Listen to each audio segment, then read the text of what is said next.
Okay, at the last minute, I have to review the pre-qualified entries to this year's Eurovision Song Contest. The Big Five, the host, Austria, and specially invited guest, Australia. The finals tonight, this Saturday, May 23rd, and I am crazy excited. Yay, Eurovision! Woo! The pre-qualifiers, there are 7 of them. The first one we'll see is France. Their song is called N'oubliez pas, performed by Leisha. It's another one of those sort of pretty ballads that we have so many of this year, that are beautiful to listen to but not memorable. The singer has a good voice, and yeah, it's a very beautiful entry while you're listening to it, but I think they're going to do badly because I don't think anyone is going to remember this in any particular detail. They're also been assigned a completely awful slot. They're starting second, which means that performing second, and I don't think anyone has ever won with that starting slot. So no, France, a no-hoper.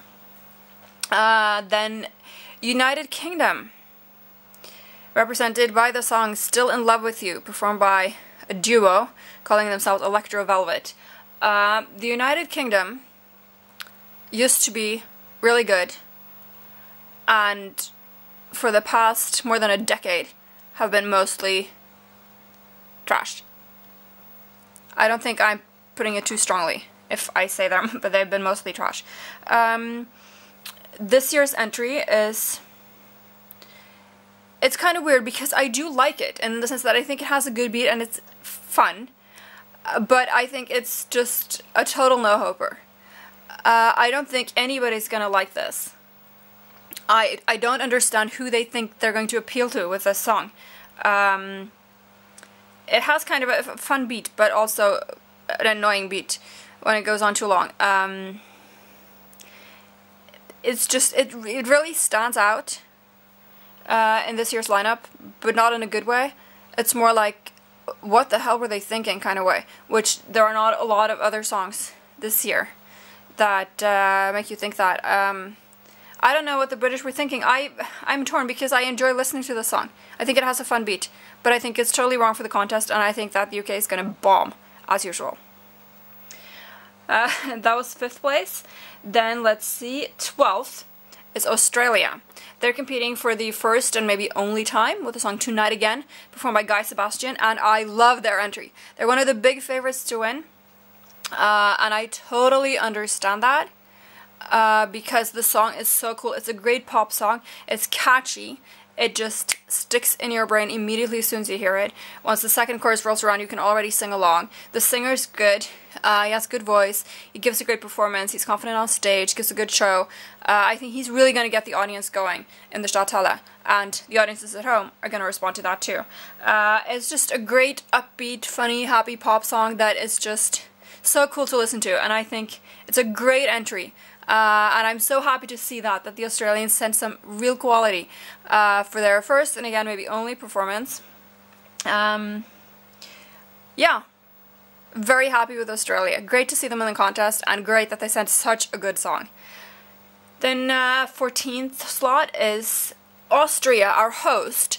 They're sending a song called I Am Yours, performed by a group called the Make Makes, and I'm always nervous when it comes to the host country's entry because you just don't want to see the host fuck up. It's so sad when the host ends up in like last place and they get 5 pity votes. You know, it's, of course we don't want the host to win, and the host usually doesn't want to win, but you want to see them do well. You want to, want them to be able to hold their heads up. And Austria definitely can hold their heads up. This is a beautiful, beautiful song. It's just, it warms my heart. It's charming. The band seem like really sweet guys. It's a very pretty song, and it has a lot of heart, and it's really sweet. I love the melody, and it's not like super memorable. But when you hear it for the second time, I do think you're going to realize, oh yes, that's Austria, and oh, that's so sweet. I like that. I love the Austrian song. It doesn't have what it takes to win, but definitely an entry that our hosts can be very proud of. Let's see, then 17th, Germany.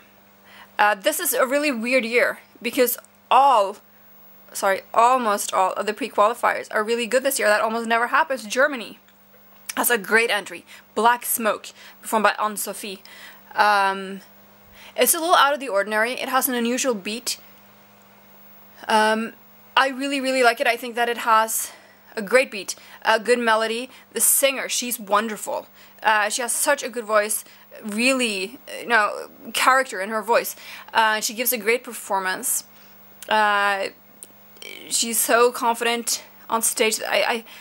There's nothing wrong with this entry.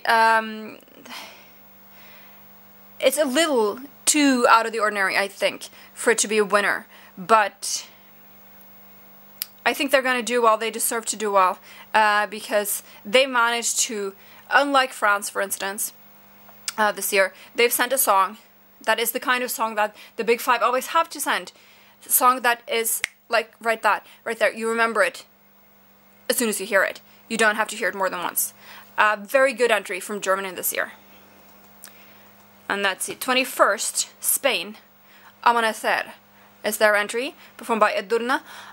It's in Spanish, which is very good. Extra props for that. It's a ballad, power ballad, and it's a beautiful entry.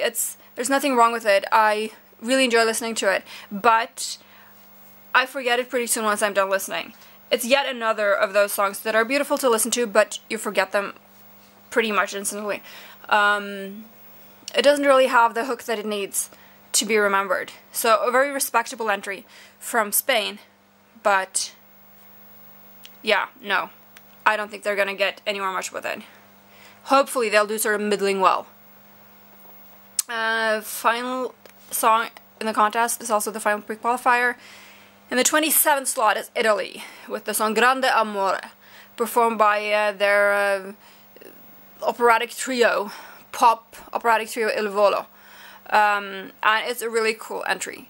I'm really looking forward to see what they'll do with it on stage because the video is just so far. I think the whole entry is just so totally out there. I love it. It may theoretically bomb because opera is traditionally not what people tune into Eurovision to see, but it's just, I think it's hilarious. It just has sort of everything. It's so cheesy, but it's so charming at the same time, and the music is so dramatic, and they have really good voices, and I just think this is such a fun entry. It's hilarious. Just the entry as a whole. The song isn't funny. The song is very serious and dramatic. And I just think if they look good on stage and I think it's going to be a great way to end the show. And I think Italy has potential. I think it's cool that they're sending, of course they're singing in Italian, very good. And they're sending something from, people don't watch Eurovision to see opera, but it is something from the Italian musical tradition. And I personally really appreciate that, even though I'm not an opera fan. So I think Italy should get respectable results. My favorites are in the following order: Serbia, Slovenia, and Israel. Slovenia is opening the show. That is sort of a plus because they're memorable in that, it's the opening song. But it also means that they have 26 songs coming after them that, are gonna do their best to erase the memory of all the songs that have gone before. But I'm hoping they will all do well. I think that Serbia in the semi gave a fantastic performance. Sort of weak start, she was nervous, but they rallied and they gave a fantastic performance in the end and really got the arena going. So I really got my fingers crossed for good results for Serbia. People are talking about Australia as a potential winner. I can definitely see that. I think they'll do very well, even just for being Australia, because people are excited to see them. And, they're new, and they get a lot of press for that. And then when they have a really good song as well, people are going to really like that. Israel, I love their song. They don't stand a chance, I don't think. But I hope they'll do well, at least. Slovenia, I'm hoping for good results. I would love to see the contest in Ljubljana next year. They have such a great song, but I don't think that's really going to happen. Sweden could win. People are saying that we are sort of just on the heels of Sweden, the betting companies and whatnot. I think that our song is too depressing for us to win. It's a really good song, but it's too depressing. I'll be surprised if we win with a downer like that. But yeah, I think the lineup this year is very, very even. I think it's very difficult. I don't think there are any standout songs that are sort of head and shoulders above the rest, like in, for instance, in Baku, where you just knew that it would so be Sweden's year. But I think the lineup's really good. There are no shitty songs, except the weirdness that the British have sent, but what else is new? So I think it's going to be a wonderful show tonight. I'm so excited. I can hardly wait. It's going to be a great show. It's a great lineup. And I'm totally excited, and I wish all the contestants good luck, especially to Serbia and Slovenia. So yeah, especially cool if Serbia were to win. I don't think they will. Maybe, but I think probably Sweden is more instantly accessible. But I'm going to be at my traditional Eurovision party with my friends, one of whom is Serbian. So it would be crazy cool. He couldn't make it to the party in 2007. So we missed that celebration with him then. No, I have no idea who's going to win, really. I don't dare to make a guess. Sweden, Australia, Serbia. I don't know. I really don't know. And it's good not to know. It's an even field. A lot of the entries should stand a good chance. So congratulations to everyone. I'm so looking forward to tonight. And I hope all you guys are too, and that you all have a great time.